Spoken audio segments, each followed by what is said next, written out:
I've been riding on a daydream.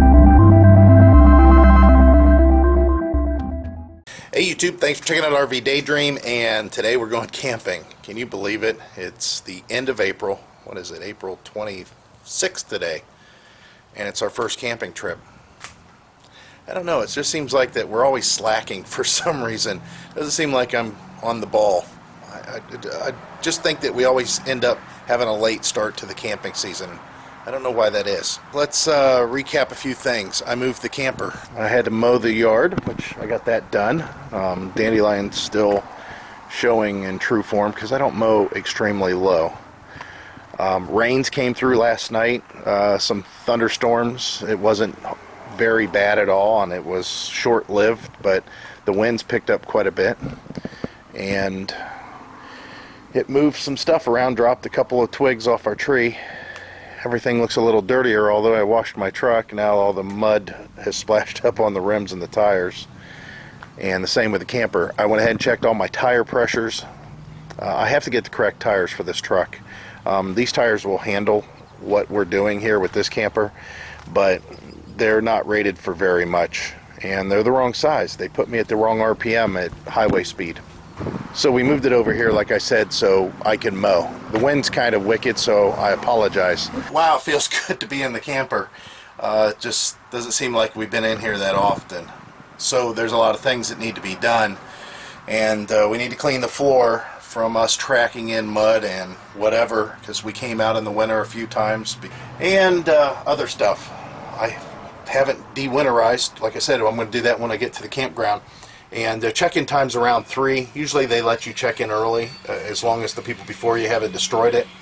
I don't know necessarily if I'm going to be able to do that, but we'll see how fast I can move here and shoot the video. I got the towing mirrors on. I've got those adjusted. I drove with them last night, and I noticed that headlights behind you on the passenger side, I don't like it. There's that far mirror is really bringing in some light at night. I always tint the windows on all my vehicles, and I haven't done that yet on this one because the windows are a little bit different than what I've had in the past. And let me show you what I'm talking about, because I don't know if you guys experience this, and maybe it's a regional thing, and I'll tell you why I say that. This truck was sold in Fort Lauderdale, so it's a Florida vehicle, and I don't know if they outfit the trucks that are destined for southern states with different kinds of windows, but I don't know if you can tell the difference between this window here that you can see my reflection in and this one here, which is darn near like a mirror.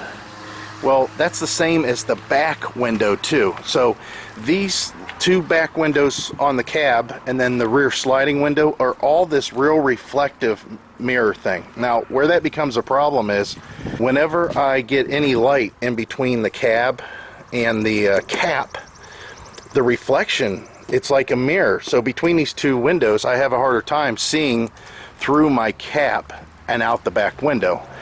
I think that part of that is because I'm used to having my cab portion of the truck tinted heavily. So what I'm going to do is get these windows tinted in the future.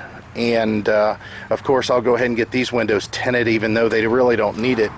But I want to make it a little bit darker inside the truck, so whatever light I do have available is not causing reflection problems in the back of the truck.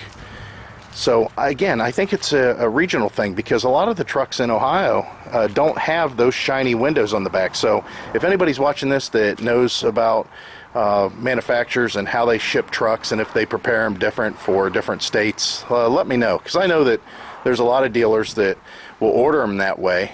And for example, up north they all want cold weather packages on their diesel trucks, you know, in Minnesota, Wisconsin, up in Canada. So maybe that's something that down in the southern states they all want the most reflective, you know, highly tinted windows that the factory offers. Okay, definitely. Now back to work.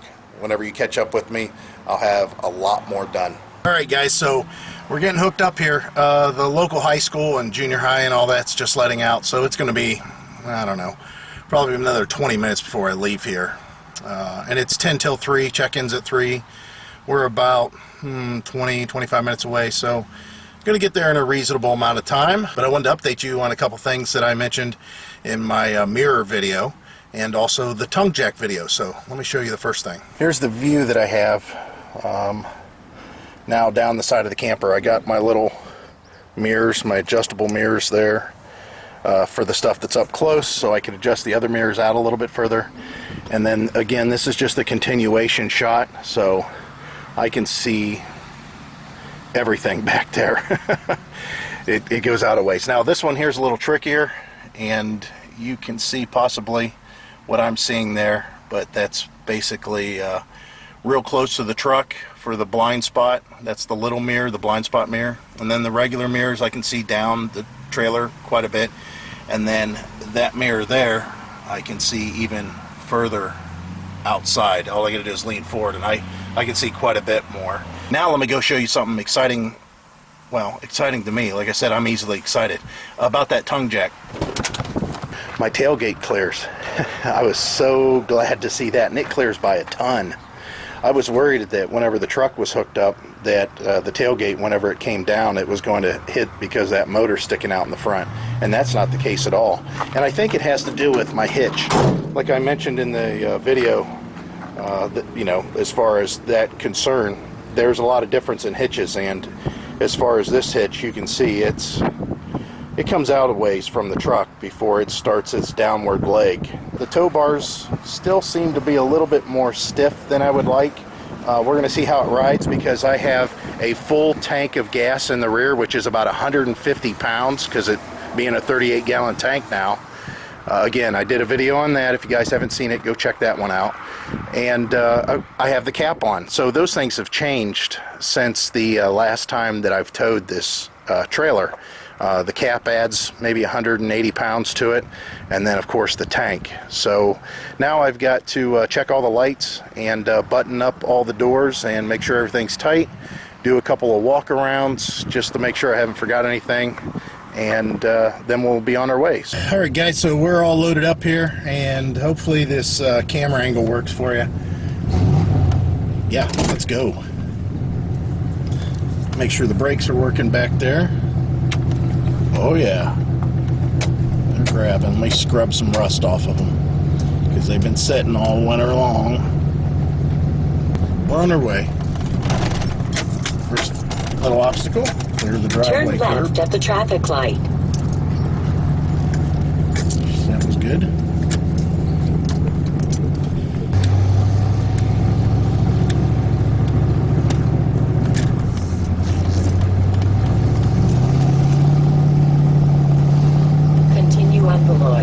Road. It seems weird pulling this thing after it's been sitting for so long. I'm definitely happy to be out. I don't like my brakes, or they just don't feel like they got enough oomph to them. I wonder if I turned the booster down. Yeah, I think I did. Let me go ahead and put a boost back on at boost level 2. Let's try that. What that does is during the initial brake, it gives a little bit more to it.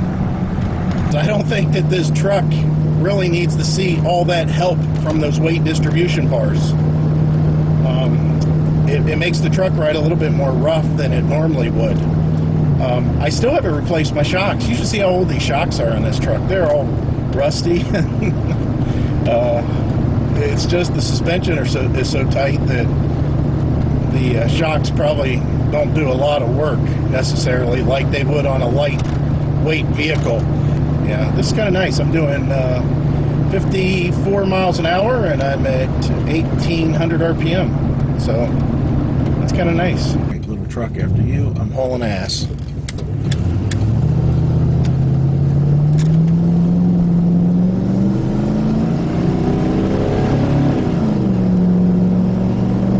Continue on Ohio 14. And that's 50.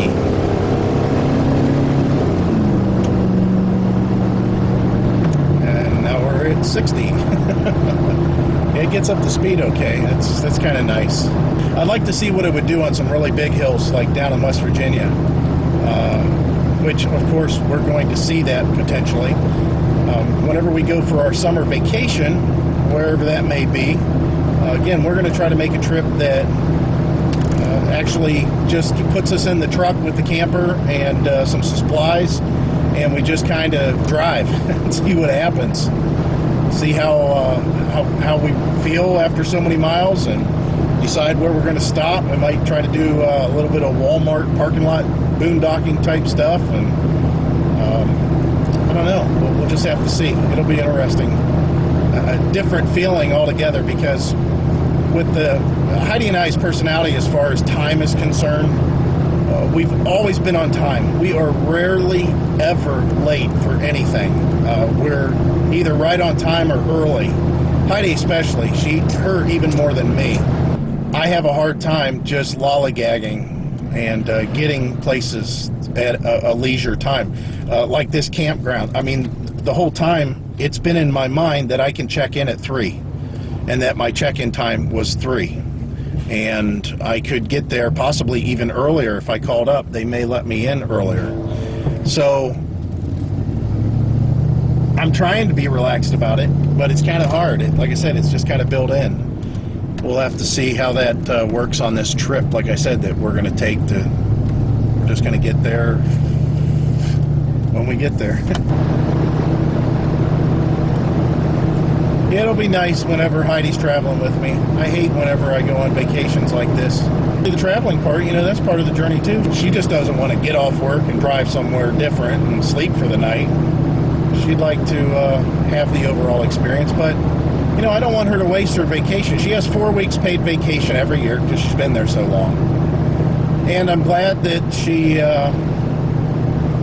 has all that vacation, but she likes to utilize it, and she likes to be able to use, 4 or 5 days over Christmas and New Year's, and she likes to use possibly some days over Thanksgiving.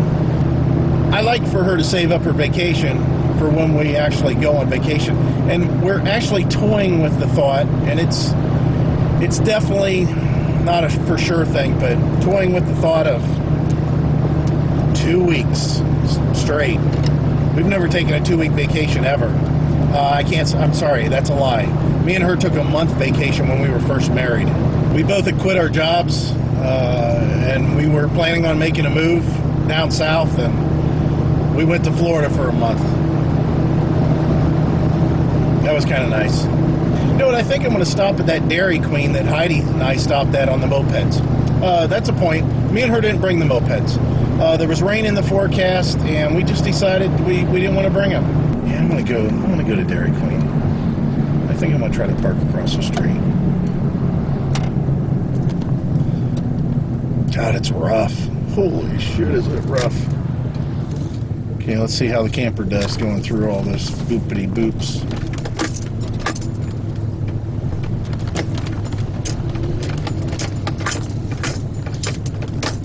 Turn right on Talmadge Road, then take the first left. Talmadge. Isn't that funny? Talmadge instead of Talmadge. So I'm going to get something to eat at Dairy Queen and take my time. Whew, that was good. Not bad. I'm going to go the long way in because the back way that we always take, it's just so bumpy. Whew, chili cheese dog. I love those. I haven't had one for a long time. That thirst is satisfied. So we're here. I'm going to go stop at the check-in point, do whatever I need to do there, and then go out to my site, back it on in, and hook it on up.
Alright guys, so we're here.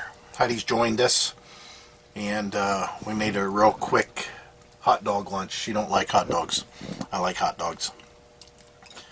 I should have winterized the camper, or de-winterized the camper at home, because it took a lot of work to get the antifreeze out. And I was going to shoot a video about the shower head install, but that's just too crowded, and we want to get it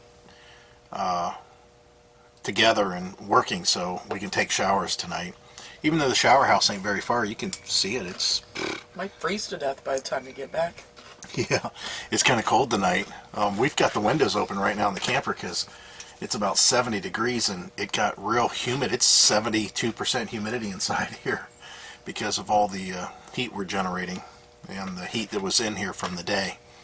So this is going to be the end of day one camping, and we're going to try to see if we can get in here for the weekend and extend this out, because we were going to go home on Friday, but rumor has it there's a lot of campsites that are still open that the website don't have entered in correctly, or they've got it wrong somehow. And I went ahead, if you guys haven't signed up for it, I know that Greg has, that watches. Hey Greg, what's happening? Our Village, that's sort of Technomatia's little baby.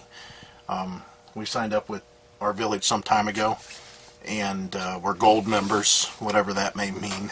I'm sure there'll be benefits down the road for that, but it connects you with other people in the park that check in, so it's kind of cool. It's just a way to meet people, or know that there's other members that are in here that you can hang out with if they check in. So we'll see how that works out. Not a lot of campers here though.